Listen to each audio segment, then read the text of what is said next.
Tafshin Lamed Gimel, as you see, it says Hanocha Bilti Muga. That means it's not an edited maamar. The maamar we just finished, is an edited maamar. The maamar was said, and the maamar we just finished was said in Tafshin Chavav, 1966, but was edited in 1990. Came out as an edited maamar in Tafshin Nun.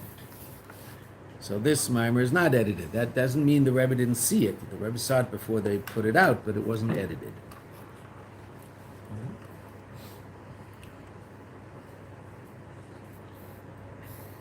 And it's not verbatim what the Rebbe says.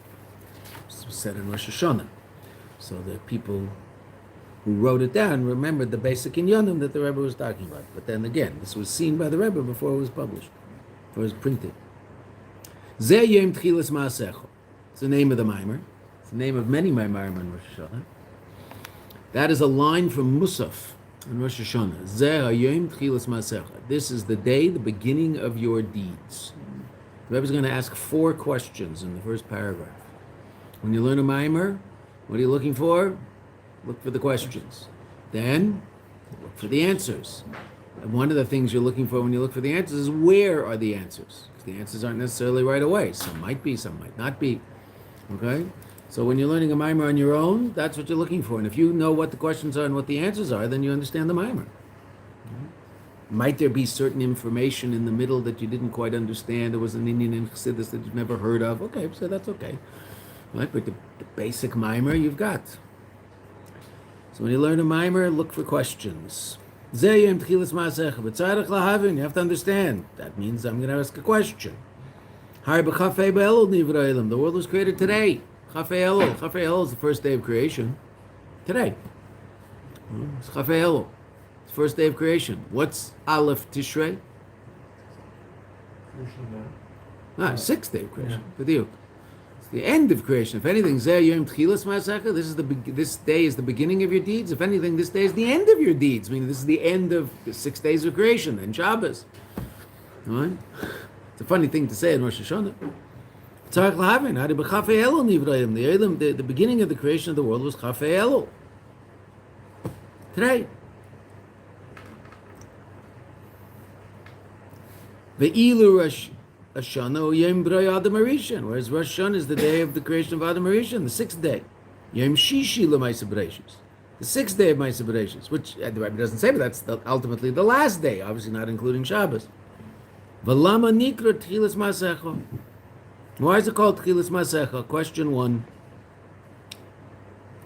Question 2. Now, when you ask the question in the maamar, you don't have to answer it. The Rebbe will answer it. Generally, you'll find over time the Rebbe's answers are better than yours. So you don't have to answer the question. You just have to understand the question. The Rebbe didn't give an answer. He gave a question. He said a question. So you'll understand the question. It's like in the Gemara, same thing. Gemara asks the question. Oh, I think maybe you could say like this. I mean, you're learning a Gemara. You're not learning you. Just wait. The Gemara is going to deal with it. If it asks a question, it's going to give an answer. Okay, can you explain the question better?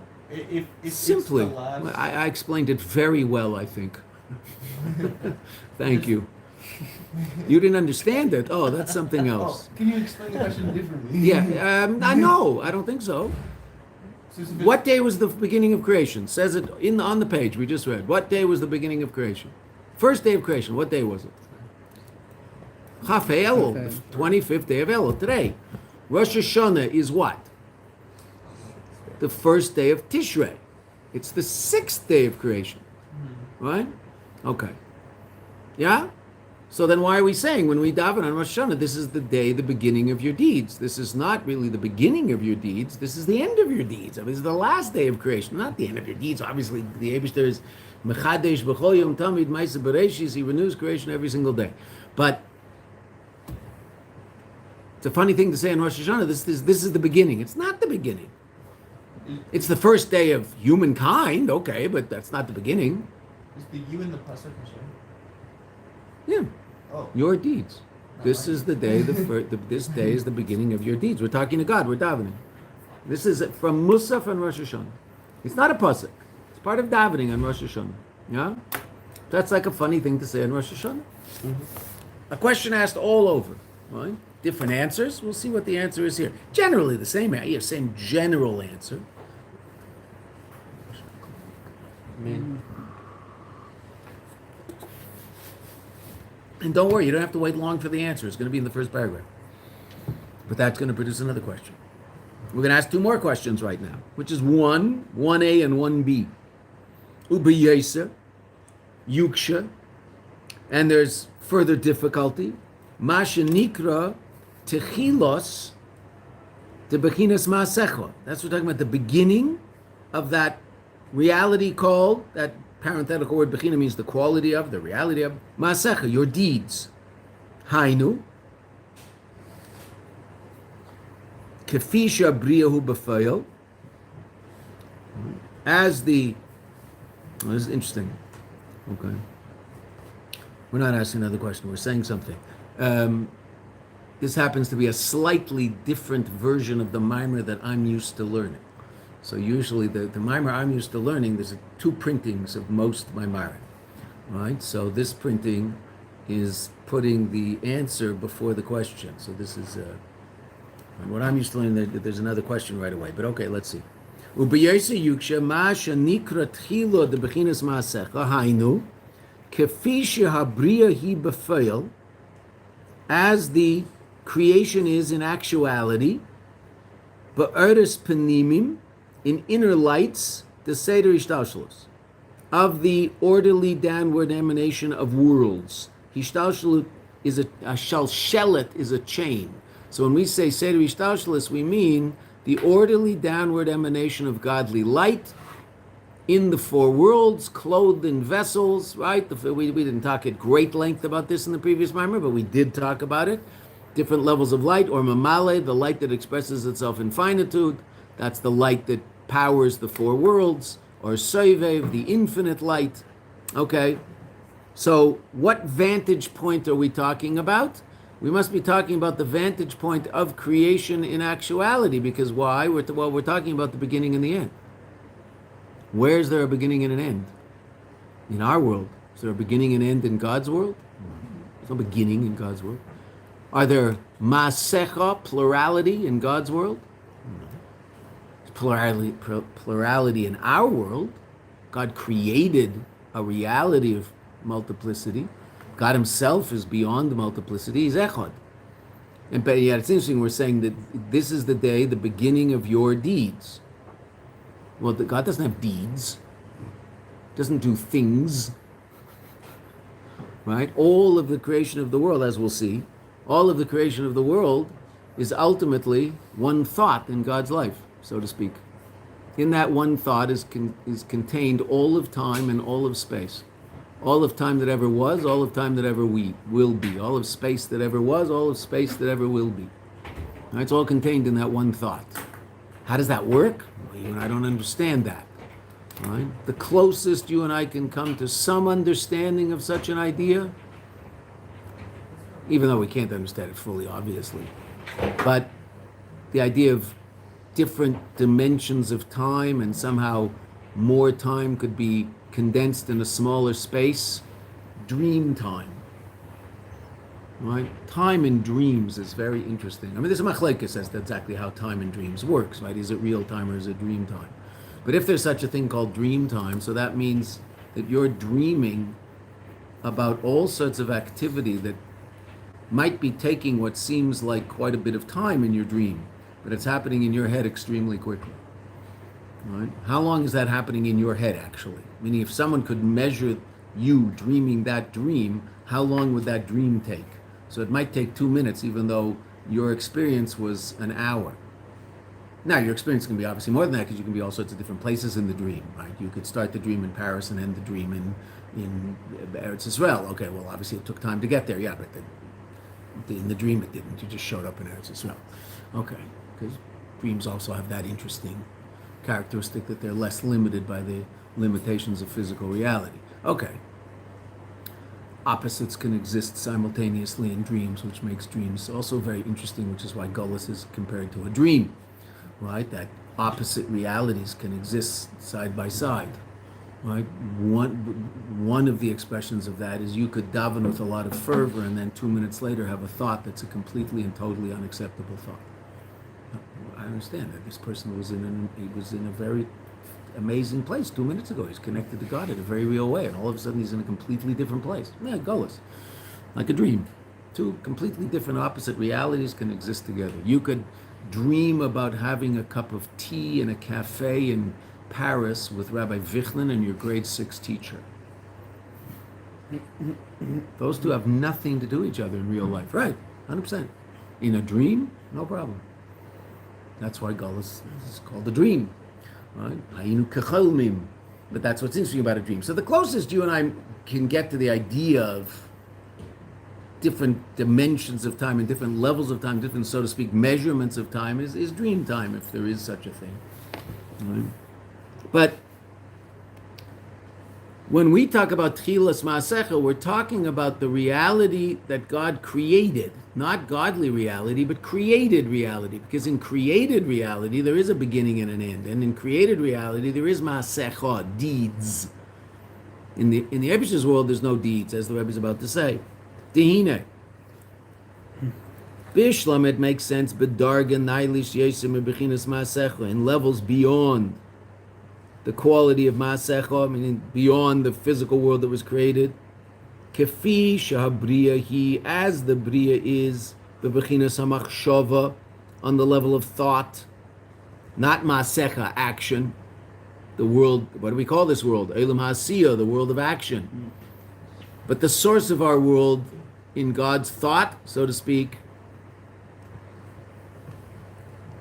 Hare Kevin Shasham, there, what do Chazal say? Niskarim kulam beskira achas, that all is surveyed with one glance. And so to speak, a Kadosh Baruch Hu can see all of reality, all of time and all of space with one glance. Because there's no differentiation in God's world. Again, that's very, very hard for us to understand. Okay, fine. We can appreciate the fact that there is such a reality. What does it look like? We don't know. We don't live there. We don't know what infinite reality is, but we know there is such a thing, but we don't know what it looks like. Right? Because you and I experience finite, and when it's revealed to us, it's revealed in the context of finite. Were we to experience infinite reality, so then you and I would go out of existence because we're finite, so we would cease to exist. We'd be in a state of complete bittul. If there was a revelation of infinite where we are, there would no longer be finite, there would only be infinite. Oh no, the finite will be over there and the infinite will be over there. Infinite isn't over there. Infinite is infinite. It doesn't end. Right? So, you and I experience reality a certain way. The Eibishter experiences reality a completely different way, obviously. So on that level, the level of thought, the level of God experiencing godly reality, where all of time and all of space is surveyed with one glance. Shayach lemar. It's relevant to say sha'adam hu bebechinas techila, that Adam is bechinas techila first. Why? Well, because it's all one. There is no first, there is no second. It's just all subsumed in one reality.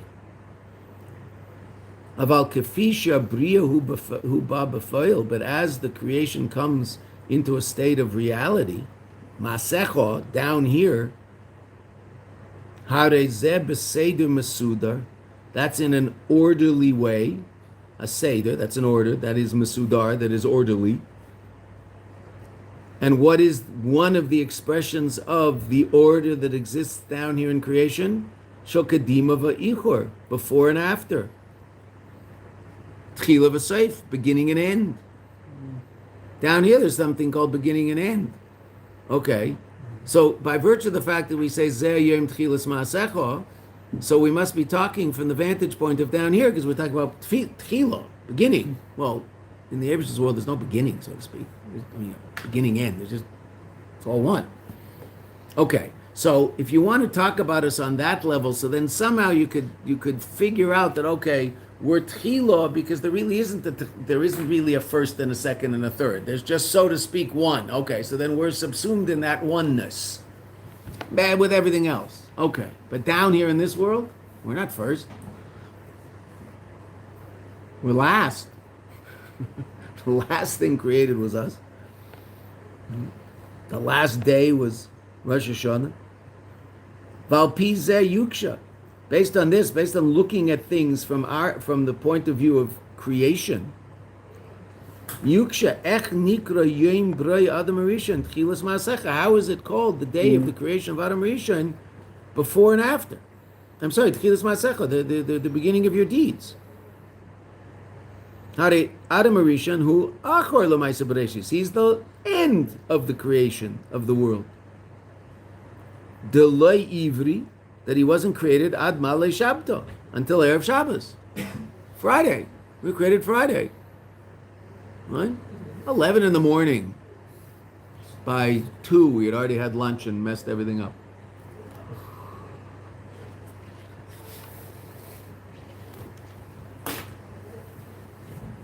Okay, is it clear what the Rebbe is saying? It said, we say on Rosh Hashanah, Zeh Hayom Tchilas Maasech. This day is the beginning of your deeds. Okay. So the very fact that we use the words Tchilas and Maasecha seems to indicate that we're looking at reality within the context of this world. Right? If we were looking at reality in godly terms, so then theoretically we could say this is the day of the beginning because there's just a beginning, or there's no beginning. There's just one point in beyond time. Okay. So in that sense, we could say this is the beginning, because everything's part of that beginning. Everything's subsumed in that beginning. But we're talking about reality relative to how we experience reality down here. So how we experience reality down here, there's before and after. There's above and below. So in the context of below and after, Rosh Hashanah is not the beginning of creation. As a matter of fact, the Rebbe says the end of creation. It's the last thing done. So why do we stand there on Rosh Hashanah in Olam Hazeh and say this is the day, the beginning of your deeds? Meaning from his vantage point of view, obviously it should have been the first day of creation. No, from our point of view, it should have been Chafei Elul. From the Eibishter's point of view, theoretically, you could say, okay, it's all one anyway, and there's no time, and so there's no beginning, there's no end, and so it's all the same. But we're not talking about it from that point of view. Since we're talking about Tchila and Maasecha, we're talking about things that are relevant to us. How did we answer it? We didn't answer it yet. No, I take everything I said at the beginning back, because this maamar is written in a completely different way than this maamar how I usually learn it, in a different printing of it, which I might find and copy for you, because for me it'll be a lot easier. Right? So far, this is a completely different beginning. It's not all of the information is the same. It's just put in a completely different order. This is an Ika Amre. When we said there's a further difficulty, we then were explaining the question in more depth. So you're right. The Rebbe does say, and further, and this difficulty is that from our point of view, I mean, it's like you said, in depth. It's more in depth, showing that from our point of view, this is not Tchilas Maasecha. Maybe from the Eibishter's is, I get it, but we're not talking from the Eibishter's point of view. So besides for even that we were only created on the 6th day, even from on the first day, our point of view, it's still not the beginning because... What do you mean the first day on our point of view? It's not, from our point of view, it's not the first day. Yeah, but so how's that going deeper? That was the original question. Well, because the Rebbe explained that from the Eibishter's point of view, you might be able to explain it somehow as being the beginning. Right? Because there's no real beginning and there's no real end. It's all just one. Okay. But from our point of view, which is how we're obviously discussing things, because we're talking about things in plurality and multiplicity and maasecha. So from our point of view, this information doesn't seem to be correct. Mm-hmm. Mm-hmm. Right? Because the Rebbe added, the emphasis on the question in the first line was on the word techila. Why is this the beginning? Whereas the Rebbe seems to be then saying also relative to the fact that we use this word maasecha, right, which denotes a certain state of reality. So therefore we're talking, the Rebbe says, that means we're talking about eris panimim the seder ishtalshalos. We're talking about created reality. So in the context of created reality, why would we call Rosh Hashanah the first day? Context of created reality, which is time and space, before, after, up, down. So then it's not first. There might be a reality in which it is, but not the one that we're talking about, not the vantage point we're looking at things from. Okay. Valpi Zeh Yuksha. Therefore, it's hard to understand. Ech nikra yom broi Adam Rishon. How is it called the day of the creation of Adam Rishon? Tchilas Maasecha. Hare Adam Rishnu Acher Lamaisa Bereshis Deloy Ivri Ad Male Shabta. Okay, 4 lines up. Va'av Shatama Davar Hu, and even though the reason of the thing is Kadesh Yikanes Lesuda Miad, that he should enter into the meal immediately. What's Suda? Shabbos. Right? What's the first full day of creation for Adam Rishon? Shabbos. Right? So that's actually this very interesting machloikis chazal. Someone finds themselves they're lost in a forest or in the desert, and they have no understanding whatsoever of what time it is, and they can't remember when they left where they left, and what day of the week it was when they left where they left. So they have no clue what day it is today. So therefore, what else will they not know? When Shabbos. Okay, so what do? So there's a fascinating machlokes chazal. One position says they count 6 days, he counts 6 days, and keeps the 7th Shabbos. The other position says he keeps the first day Shabbos, and then counts 6 days. What's the difference between those two positions? One is pushing it off. Okay, that's true. On every day, every day is a suffix Shabbos for you. Right? So every day you can only do minimal malacha. But there's one day where you can't do any malacha. So either the first full day, or the 7th day. Well, what vantage point are you looking at? From God's point of view, what day is Shabbos? The last day, 7 days. There's 6 days, then Shabbos. From our point of view, when was Shabbos? First day. Our first day, meaning we were created Friday afternoon. Now it didn't get dark, which is very interesting about Shabbos. Right? We talked about it. I think we talked about this in the first maamar. It came up. I think, I'm not sure, maybe not. It didn't get dark on Shabbos. So it doesn't say v'yer v'baker yom shvi. It doesn't say that in the Torah. It says there's evening and day, evening and morning, echad, sheni, shlishi, revi, chamishi, shishi. Doesn't say it about Yom Shabbos. So there was no dark on Shabbos. It's just light. Now, how you figured out the difference, when did it become Shabbos? So probably Adam Rishon figured that out from, appreciating spiritual reality and metaphysical reality as intensely as he did. Right? He didn't need the sun to go down to realize that it's Shabbos, because the sun didn't go down. That's why he was taught how to make fire Meitzi Shabbos, because then that was the first time he had experienced dark. They were created on Friday. It didn't get dark, right? All day Shabbos. At the end of Shabbos, it got dark. V'erev v'beker yom echad. First day, it gets dark, right? That night, the Eibishter taught Adam Rishon a number of things. One of the things he taught him was how to make a fire. That's why you and I make a bracha, B'rei Merei Ha'esh, Meitzi Shabbos, right? Because that's when we learned how to make fire. Why? We didn't need fire the whole day of Shabbos. Why not? It was light out, right? Again, how did you know that it was Shabbos and not just a very, very, very long Friday? They knew. Adam Rishon knew such things, right? When did it change? Then, that was it. Once. The first one? Once. Right. That was it. Right? That Gemara that we just talked about in Shabbos, that Zeh Rebbe was walking with his father when he was a little boy, and his father told him over the Gemara, and he said to his father, Tati, I don't understand. The Shemayim looks completely different on Shabbos than the whole rest of the week. Why doesn't he just look up and see how the Shemayim looks, and he'll know it's Shabbos or it's not? How old is he? Well, he's a little boy. Well, whatever, 6, 7, 8, whatever he was. Right? Okay, so obviously he was destined for holiness. He was certainly a very holy man, the Zeh Rebbe. Right, Zeh Rebbe. He also, once he was walking with his father, there's a lot of interesting stories about him as a child. He was a precocious child, there's no doubt about that. He was walking with his father, and they saw a prison. And the prison had high walls, and so he asked the father, what is that? So he said, it's a prison. Well, what's in there? Okay, bad people, whatever. People who did bad things, whatever. So why are there these big walls and these people standing there? with whatever they had. It wasn't guns. So he said, well, we have to make sure they don't run away. So he said, I don't understand. We don't have to do that. So his father said, what do you mean? Of course you have. No. You just don't put Nagelwasser next to their bed. They can't get out of bed. It's an easy way to solve the problem. You're not allowed to move more than 4 feet after if you haven't done Nagelwasser. 6 feet. So if you're the sons of Rav, that's real.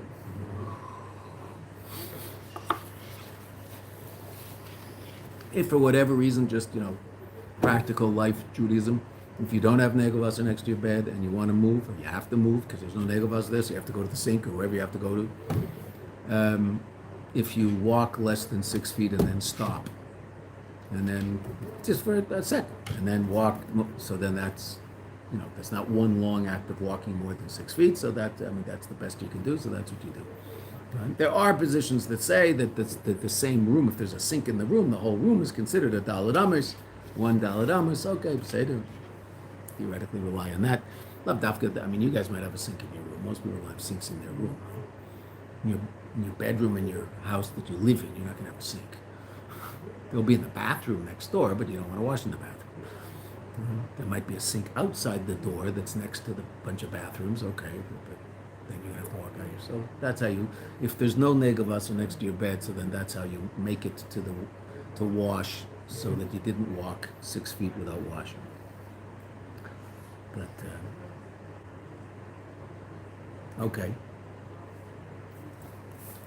So even though there's a reason that Adam Rishon was created last, right? Kepedesh Rashi sheyimsa kol muchan, that sheikanis lasuda miyad. So one is the Suda Shabbos, also just that the world would be finished when he showed up.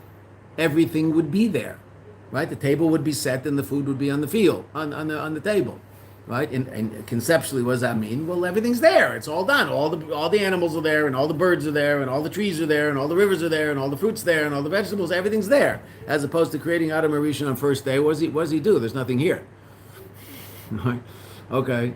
Create him on the third day. At least there's some light and dark. Okay, Beseder, but sun, moon. No. Waited to create Adam Rishon until the end. Okay, so there is such a reason. But despite that, the Rebbe says, Seder Habriya B'Feil, the order of creation, in actuality, Haya was in such a way, Ba'ofen, in a way, Sha'adam Nivra B'Seif, that Adam Rishon was created at the end. Ve'im Kain, if so, Lama Nikra Yom Brei Adam Rishon B'Shem Tchilas Ma'asecha. So then why is it called the beginning of your deeds? Relative to the creation of the world, it is not the beginning of your deeds. Simply. Okay, that's the basic question. So I told you there's 4 questions. Well, yes, in the version of this maamar that I've always learned, so there are indeed 3 questions. Then we basically answer those questions and then ask a 4th.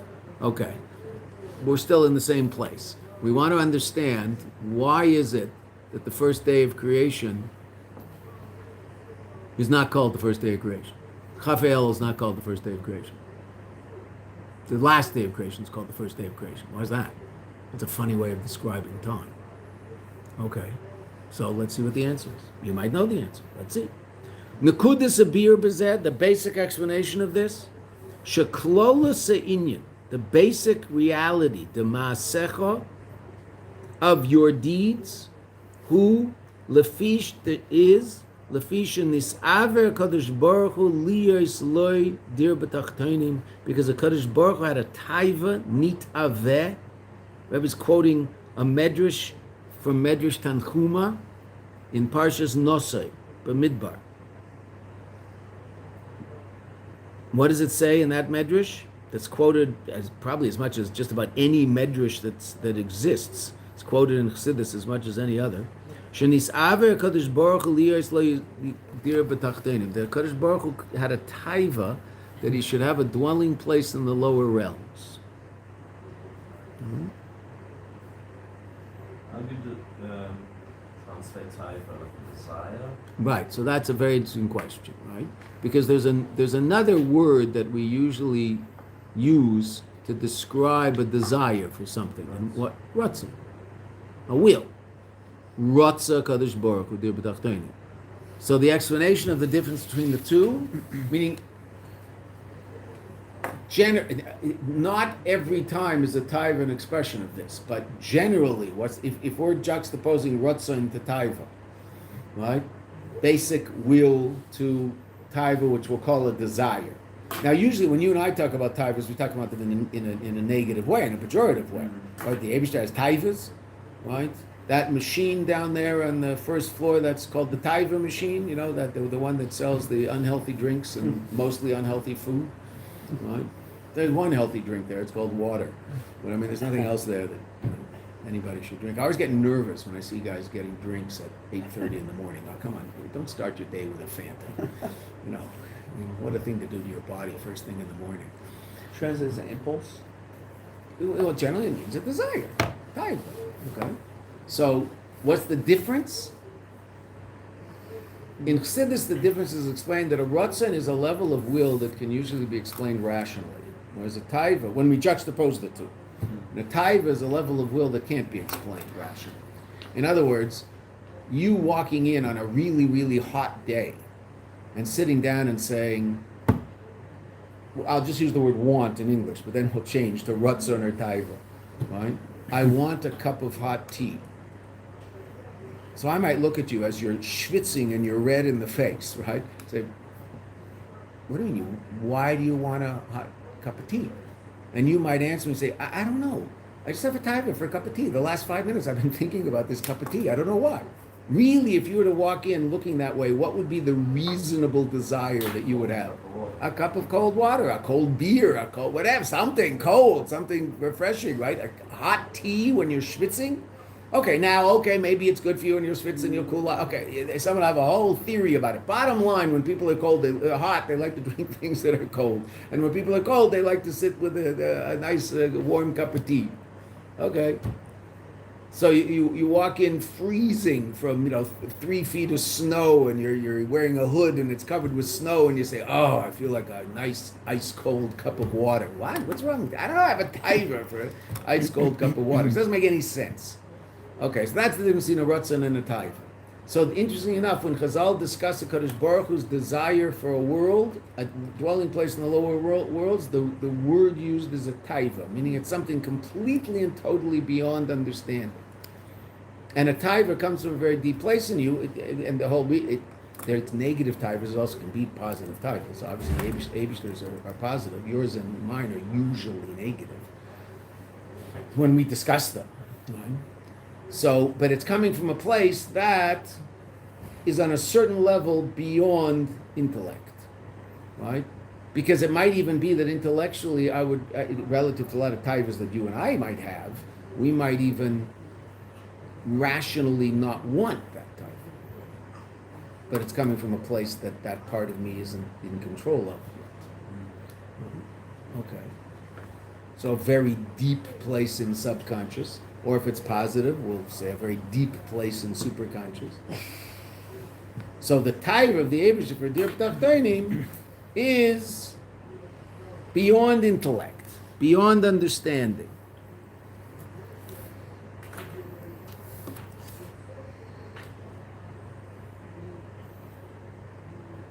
The Rebbe, now that's what it says in the Tanchuma. Medrash Tanchuma is the medrash that Rashi uses most in his Perush on Bamidbar. Most Rashis on Bamidbar are quotes from Medrash Tanchuma. He wrote that book? Rashi? It's a medrash. Medrash Tanchuma. Rabbi Tanchum was a Talmud of Rav Huna from the Gemara. It's an Amoritic medrash. K'maymer Chazal, like Chazal say in another place, ala posek, based on the posek in Shir Shirim, Sheikav Amudei Sheish, his thighs are pillars of marble. Now, this is referring to the beloved, This is the woman in Shir Hashirim describing the man in Shir Hashirim. His thighs are pillars of marble. Okay, what's that? So the word shokav, which is thighs, also is the root of the word lehistokek, to long for something. A chukah is a longing for something, a very powerful desire for it. And the thighs are the part of the human body closest to the most powerful desire that humans tend to have, which is the illusion in Shir Hashirim. Shoikav, what's Shoikav? So we're talking about the Eibishter, so that's the thighs. Zeh Hayom, what does the Medrash say? The Medrash says that's the world. There's a Medrash in Bamidbar Rabbah. Different Medrash. That's the world. Why is the world called his thighs? Because the Eibishter had a longing to create it. Amudei Sheish. Pillars of Sheish, which is marble. But what else is Sheish? 6. 6 days of creation. Shehemid kol ma'aseh bereshis, that he established all of the creation of the world. L'sheishis yomim, 6 days. V'hainu she'olam kefi shenishar b'maamar u'matzav shel tachton, that the world as it remains nishar in a maamar, in a situation, a state, u'matzav, and again situation, state, existence of tachton, of lower reality. What the Rebbe want? He wants a dir b'tachtonim, meaning in the context of the world as a physical creation, not the world being elevated beyond physicality and becoming a place of absolute holiness, right? No physicality, spiritual. I take the word holiness out. That the world becoming a spiritual world as opposed to a physical world. No. The world as a physical world. We're the only physical world. The other worlds are metaphysical worlds. There are metaphysical worlds. Angels live there. Souls live there. When a soul leaves this world, it goes to Gan Eden. Where's Gan Eden? In Elam Yitzira. That's called Gan Eden Tachton, lower Gan Eden. What's in the world above, and what's there? Most of the angels live in Elam Yitzira. Most levels of angels. Numbers, I have no clue. But levels of angels, most levels of angels live in Elam Yitzira. It's a metaphysical world. What does that mean? There's no physical reality there. Is there creation? Yes. Metaphysical creations. Well, what do they look like? Not sure. You and I don't know what metaphysical reality looks like. The closest you and I can get to, what does a thought look like? Right? Which we do experience all the time, right? Thoughts, the closest you and I get to metaphysical. I mean, feelings also. What does a feeling feel like? Okay. But a thought, that's why angels are called separate intelligences. They're intelligence without a brain. There's no brain containing the intelligence, there's just the intelligence. Okay. It's hard for us to wrap our heads around, but okay, I mean, thought is very, very interesting. It's very, very different than just about everything else that we experience, right? The coffee in this cup, the amount of coffee that I can put in the cup depends directly on how much coffee is already in the cup. More coffee in the cup, less coffee that I can put in the cup. True? That's reasonable? That's the way it works? Is that true? Yeah. Yeah? Okay, thank you. In the morning especially. What? In the morning especially. What, you mean? People seem to be able to get more coffee. More coffee in the cup in the morning? Okay. Yeah, and when I was for bringing in Milan, so they gave me those, those little cans of, Bartonura wine. Oh, mm-hmm. So I, it was Thursday night, and I said, I want something to say Zeh Hayom on. So that's perfect, because it's soda pop, right? I mean, you can say Zeh Hayom, but you certainly, you can drink about 20 of those, and you're certainly not going to feel any effect whatsoever, and I'm certainly not interested in feeling any effects whatsoever when I'm sitting in for bringing with girls, so that's why I don't drink, people don't drink l'chaim when they sit with girls, okay, but they'll have a little bit of l'chaim to touch their lips, okay. So they gave me one of these cans. We sat in Fabring for hours, And as much as I poured, it just kept coming out. I mean, we couldn't figure it out. They said, is that going to end? I said, I don't know. I pick it up. There's a little in there. So I pour it out and I put it down. There's still more. So then we started talking about the Baba Sali for a while. They had barely heard of him. I said, you never heard of the Baba Sali? No, it's funny. In Eretz Yisrael, everybody's heard of the Baba Sali. Maybe some of them had heard of him, so I told them a few Baba Sali stories about things like that. But in physics, so if this cup holds 5 ounces and I have 1 ounce in, so I can put in 4. That's the way it works. If it has 4 ounces in, I can only put in 1. I'm going to put it down before I spill it all over this book. It's not my book. All right? Yeah? True? Okay. That's the way it works. There's one thing in our life that doesn't work that way, and it's really fascinating, and that's your intelligence, so to speak, your brain, so to speak. The more ideas you have in your brain, the more ideas you can put in your brain. The more you understand something, the more you can add to that understanding. It's exactly the opposite of physicality, which is interesting. It's the only thing that we experience that way. The more food you've eaten, the less you can put in. You're just full. I can't eat anymore. Yeah, but look at that dessert. I know. Give me a minute. Right? Okay. But intellect doesn't work that way. It's so interesting. The more you know, the more you can put in. If you don't know so much, you're not going to be able to get so much in at the beginning. And then slowly but surely, you'll learn more and more and more and more about that. And then you can just pile on all sorts of stuff. Baruch Hashem. Right? Okay, so that's the closest you and I will get to that. Let's just finish the paragraph. I'm sorry. No, we're not finished. We're in the second one already. So let's find a place to stop. So what's the Eibishter's taiva? In the world as it is, as a limited physical world, he wants to be revealed here. Now, what makes the world a world of physicality and a world of differentiation and multiplicity to a great extent is that he's hidden here. So we see physical reality and not godly reality. Therefore, we experience reality as physicality expresses itself, which is in the context of multiplicity. That's what physicality is all about. The best way you and I have to differentiate between one thing and another thing is, well, they take up a different physical space. That's pretty easy. Okay, differentiating between ideas is more difficult, right? That's why learning Gemara is more difficult than setting the table. Right? Because what are you trying to do? You want to differentiate conceptually between the way the Rashba looks at the sugya and the way the Ritva looks at the sugya. They might look the same. No, but you have to, they're looking at it slightly differently, and you have to differentiate between those two very subtle things called this conceptual understanding and this conceptual understanding. How are they different? If you're not careful, you'll always just sort of make pudding of it and say cholent and they're all the same. They're not all the same. The words of the Ritva are slightly different than the words of the Rashba. And why is he saying it that way? He also saw the Rashba, right? So, okay, so that's really difficult, and that's what makes learning Torah so amazing and incredible and challenging. Okay, now I have to do the same between Rav and Abaya on the Gemara page. Differentiating between these two things, pretty easy. Well, that's physicality. It's all about differentiation. This is over here and this is over here. And they can't share the same space because they're a yesh and they're not batel. So this one is saying, this is my space, you're not allowed in. And this one is saying, this is my space and you're not allowed in. That's physicality.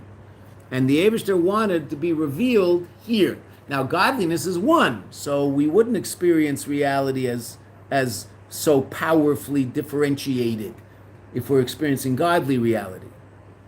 Okay, Beseder. So the Eibishter, in the context of that incredible differentiation called Elam Hazeh Gashmi, the Tachtonim, he wants to be revealed there. Hashem Echad. Whoa. Okay. But the Rebbe says it in the same way, that the world should stay as Tachton, but there will be Yeh Dira Lo Yizbarach. It will be a Dira for him. Should stay as lower reality? Stay as lower reality. That's the whole idea. He doesn't want to destroy Tachtonim. He wants to be revealed in Tachtonim. Meaning Tachtonim, still Tachtonim. That's the desire. You want to destroy the Tachtonim? Well, why did you create it in the first place? You have upper worlds, metaphysical worlds, where you're revealed. So just stop at Eilam Atzilus, where there's unbelievably powerful revelation of God. You want to be revealed, so you've got that, no problem. No, I want to be revealed down there. Why? Kacha. It's a taiva. So he created a world of concealment and says, I want to be revealed there. So let's just read one more line, then we'll stop. V'harei inyan hadirahu shaba nimsa hadarba. The idea of a dira, of a dwelling place, is shenimsa hadarba. It's found. I mean, he's in a state of revelation. Hadarba, the one who lives there. You walk into someone's dira, who do you usually see? Hadar, the one who lives there. Well, that's where he is. That's why it's his dira. He's there. Loi behelim, not in a concealed way. He's not in a closet, hiding from you. He's sitting on a chair in the living room. You can see him, and that's why the word dira b'tachtenim is used. Because the whole idea of a dar is that he's not in a state of concealment, ella, but rather begilui dafka. He's revealed. And what does that mean? Hainu shia nikar ba'olam shumasecha. It'll be recognized in the world that these are your deeds. Meaning godliness will be revealed in the world. Very, very powerfully. But that does not mean that the world goes out of existence. The world still is the world. All right. Okay, it's late. We'll talk about that more on Sunday. You said recognize or reveal for Nikar? Well, it said, first we talked about Gilui Dafka, and what does that mean? Nikar, recognized. Right? Because Gilui doesn't mean that it shows up here. It's always here. The question is it recognized here? Right?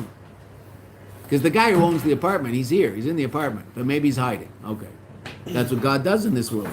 It's a big game of hide and seek. And then just to confirm, when we bring the quote from the pasuk, where is it? Yeah, when we see the pillars of thighs, and then we go on the whole explanation afterwards, that's the Rebbe's explanation. That's not what's in the Midrash. No, the Medrash, That is there's the two Medrashim we brought. First, the Rebbe brought the Medrash of, now he didn't bring it as a Medrash. He just said, Nit aver kadosh baruch hu liras dir b'tachtonim, in the second line. But footnote 7 says that's it, and that is almost a direct quote of the Medrash in Tanchum. Then the Rebbe says, like the maamar Chazal, well, he just quoted a maamar Chazal. But he didn't quote it as a maamar Chazal, he quoted it just as a statement of fact. He just takes that piece and then goes on his own thing. No. Now, second line, he quotes Chazal, Ala pasuk sheikav amudei sheish. Yeah. And what does that mean? So now he quotes the Medrash. Sheikav zeh, right? Well, he said maamar Chazal, then he quoted a pasuk. So where's the maamar Chazal? Where's the statement of Chazal? There must be one here. He said, there's a maamar Chazal on this pasuk. So therefore, what's going to come after the pasuk? The maamar Chazal, the statement of Chazal. So what's that statement of Chazal? What does the Medrash say? Sheikav zeh ha'olam shenishteke k'kadosh baruch hu livroiseh. Amudei sheish, what's that? Shehem kol ma'aser bereishis l'sheishis yamim, that he did it all in 6 days. That's the Medrash. Then the Rebbe goes on further. The Rebbe Okay, so that's the Medrash. right, but the Medrash is explaining the pasuk in Shir Shirim. The first Medrash the Rebbe quotes, he doesn't quote as a Medrash. He just says, statement of fact. The Eibishter created the world because he had a taiva for dir b'tachtonim. Where do you get that idea? It's a Medrash, and there's a footnote. Okay. But it's not quoted in the maamar as a Medrash. It's quoted as a maamar, statement of fact, and it's quoted so often in maamarim. Okay. Rabbi, just to clarify, so I didn't understand. When we first bring a question that we say on Rosh Hashanah, this beginning of your deeds, but in reality it's the 6th day. Maamar. And then we go the further difficulty, and then we proceed to explain how it makes sense to God. How, like, it seems we start explaining how it makes sense in the metaphysical world. We're not talking from God's point of view because we're talking about So it's creating that's a our further- question. So it's creating. If further, we were talking about this from the vantage point of God, so then maybe we could explain the words, but we're not talking about it from His point of view. So then that's what makes it difficult to understand. So aren't we just left with our original question? How does it make it more difficult? What's the further difficulty if Well, there's it's the actually same question? because we now have a greater appreciation of what the question is. You asked this question already. Yeah, no, I didn't. Sorry. Don't worry about it. Don't worry about it. Okay. Somewhere placed out. What happened? Now I might find the maamar that I'm much more familiar with Okay. and copy it because that's why I was sort of going slowly here because this particular binyan of this might. It's all the same information, but it's in a completely different format. The maamar that I'm used to is first paragraph is a whole bunch of questions, right? And then the last question at the end of the first paragraph is, why are we looking at things from God's perspective? From our perspective. Shouldn't we be looking at things in Rosh Hashanah from absolute truth as opposed to relative truth? Right? This is not. It's saying the same thing, but in a very different way. Is it because it's two different people who remember it differently when they heard it? It was written down by two different people. Yeah. Yes, the one that the old time, the first printing of these maamarim was Rabbi Yoel writing them down, and someone else wrote them down. Right, so this is a newer printing. So the newer printing, someone else wrote them down from the same notes, but they wrote them down in a different way. The Rebbe saw This both? is what you would find. Oh, the Rebbe said one line. The Rebbe This saw is both. what you would find in Torah's Menachem. In that book, Torah's Menachem, all the years, the gold and black book where it takes all the Rebbe's Torah year by year by year by year. This is what you'd find in there. But the original printing of the maamar, which came out in a book called Sefer Maamarim, Tafshin Lamed Gimel. Well, it was Lamed Gimel and Lamed Dalet together. Actually, it's Lamed Beis and Lamed Gimel together. So that is written in a completely different way, and that was what Rabbi Yoel wrote down. That's just what I'm used to. So that's why I was sort of shocked when I started reading this. I hope I do okay. I hope I don't run into something that I don't understand. Right? Did the Rebbe In that see- maamar, he doesn't say anything about Mukhan Lasuda, doesn't bring that whole Rashi, nothing. Doesn't talk about the fact that Adam Rishon was created last, which you say when you're explaining it, obviously. It's the last day, it doesn't say it there, though. Here it says it explicitly. That's why I already said it. And then I read 4 lines later, which I hadn't read because I didn't prepare it out of here. Is today mini Rosh Hashanah? Today mini Rosh Hashanah, it's cafe. On a certain level, it's a big day, absolutely. Rabbi made a big shturim with Chafei El. Also Chafei Adar, which is the Rebbe's birthday, which according to according to the two positions as to when the world was created, was created in Nisan or was it created in Tishrei? Yeah. So Al Pi Machshava, what's the first day of creation? Chafei Adar. So the Rebbe used to bring on Chafei Adar and say Zeh Hayom Tchilas Ma'asecha. The Rebbe's. Yeah. Huh? The Rebbe saw both versions? Because you said the Rebbe saw that before. I don't know whether the Rebbe saw this. I'm not sure. But it's a The Rebbe definitely saw Rabbi Yoel's. I'm not sure whether the Rebbe saw this. That's an interesting question. I'm not sure. You're still Yeah, I alive. don't know when Chaim this was came. it. I don't know when this came out. What? Is it Khan or is it Khan? The Rebbe said Chaim Mushkin. Today, I thought it's Khan. No, Chafei Adar. Oh, yeah, no. Cafe Yeah. Right? But Rebbe Khan is You're still alive, Your too. is what? Vav Tishrei. What's it? When did this come out? You don't have that in English? So this was no. It's not. Online, maybe? Like, oh, no. I doubt it. I don't think it's hit and miss in terms of what there is in English because Right. This is like someone that knows access to explain it. Thank you. So when did they? This came out from Vad Hanochas Belahak in Tafshin Pei. They printed it this way 5 years ago. It had already been in Taras Menachem. So is there a reason that they would switch from Rebbe Yoel's? Another person did it. So you're alive still. Another person did it.